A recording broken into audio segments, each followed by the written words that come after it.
Hello, and welcome to our Subforms introduction tutorial. The Subform type field creates a relation between the form that contains the part of field and another form, which was previously defined and saved as a subform, or a new subform could also be created. To create a new subform, or to link one to an existing form, log into the web portal. Click Form Builder. This is our active form list. We can either create a new form and add the subform there, or open an existing form and add the subform to it. Let's open the existing Guardian form.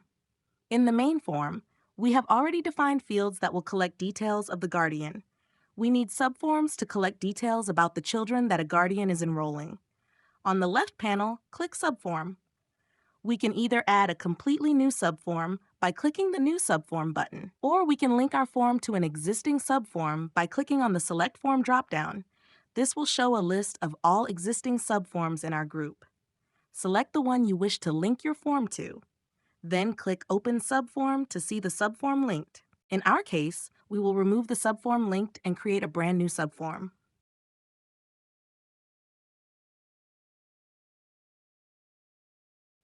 Click the New Subform button. Give the new subform a name, Enroll Children. This will be the label used on the button used to add the subform data. We will change the label of our subform pop-up page from this text node here from the default to Enter Details of Enrolled Child.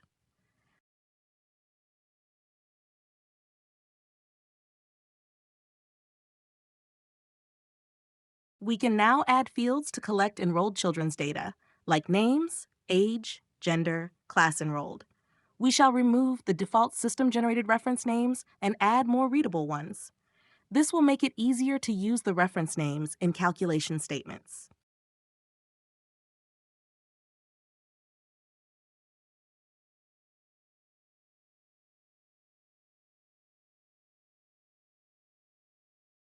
To update our Guardian form with the new subform changes, click Save.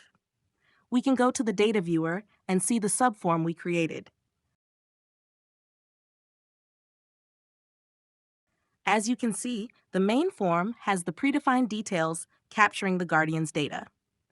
To see the subform we created, we shall click the button labeled Enroll Children. As you can see, a pop-up appears with the pop-up label and the questions we defined for the subform. If we enter some dummy data and click Return,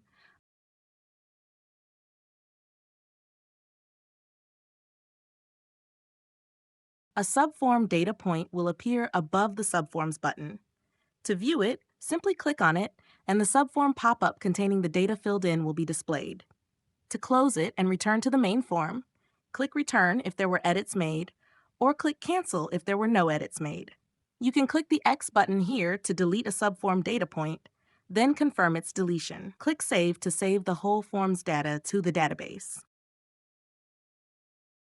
Let's go back to the form builder.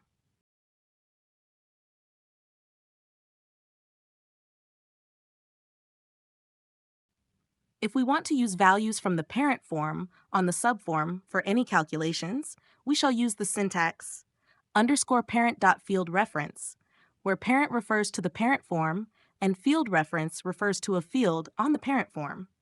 If we want to use values from the subforms on the parent form for any calculations, we shall first define a reference name for the subform, as it is empty but default. Then use the syntax _subform reference name .field reference, where subform reference name is the reference name of the subform, and field reference is the reference name of a field on the subform. Let's see some examples. I will add a calculated statement in my subform that will compute the total tuition fees for each child added based on the guardian's reported income on the parent form. I will label the calculated statement Tuition Fee. The reference name for the field on the main form with the income is income. Therefore, the calculated statement will be _parent.income multiplied by 0.025. Then, we want to sum how much tuition a parent will pay for all the children they enrolled, and display this on the main form. We shall give the tuition fee calculated statement a readable reference name, Fees. Our subform does not have a reference name. We will define one on the Advanced tab of the subform. Let's set it as enrolled. Then we will go to the Main Forms page node. Add a calculated statement called Total Tuition Fee for All Children.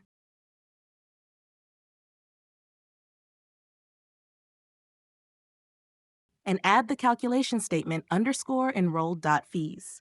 This will sum up the fees on each subform. Let's see this in action on the data viewer.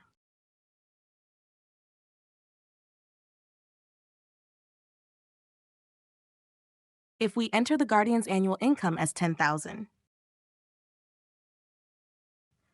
when we open a subform to record data, you can see the tuition fee figure here is $250, which is 0.025 of 10,000. If we add 2 kids,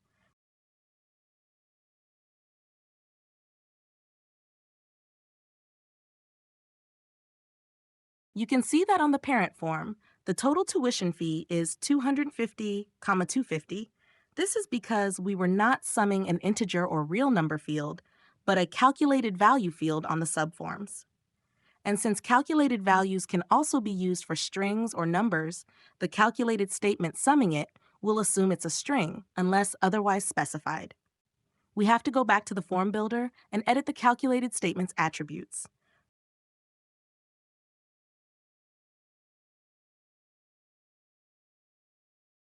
Go to the subform's calculated statement. On the Default tab, scroll down. Enable Only Numeric Values Allowed. This makes the calculated statement numeric. Save the changes. Go back to the data viewer and open our saved data point. You can see that total tuition fee for all children is now $500, i.e. $250 for each child. As you have noticed, the subform's data point labels are some unique numbers. If you had many subforms and wanted to view a particular one, it would not be intuitive to search by the unique number on this search bar here. We can make the label more search-friendly. Go to the Form Builder.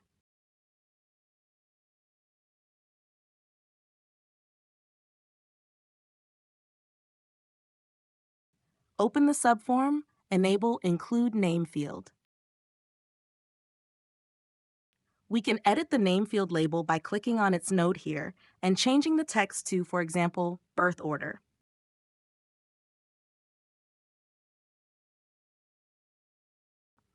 It's also more intuitive to search by child name. Therefore, we will go to the text question Name of Child. On its Advanced tab, we will enable Show This in the selection list of subform instances in the parent form. If we save and go to the data viewer,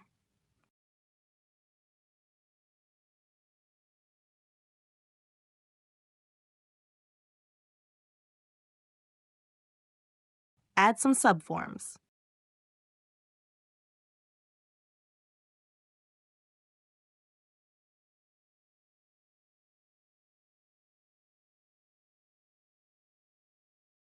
You can see that the text we entered in the name field is displayed on the left, then a full colon, then the text we set to be shown in the selection list of subform instances in the parent form.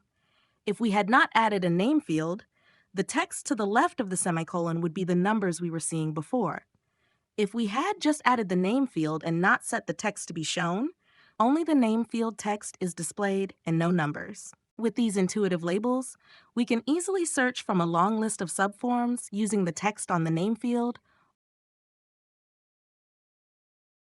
or the text field.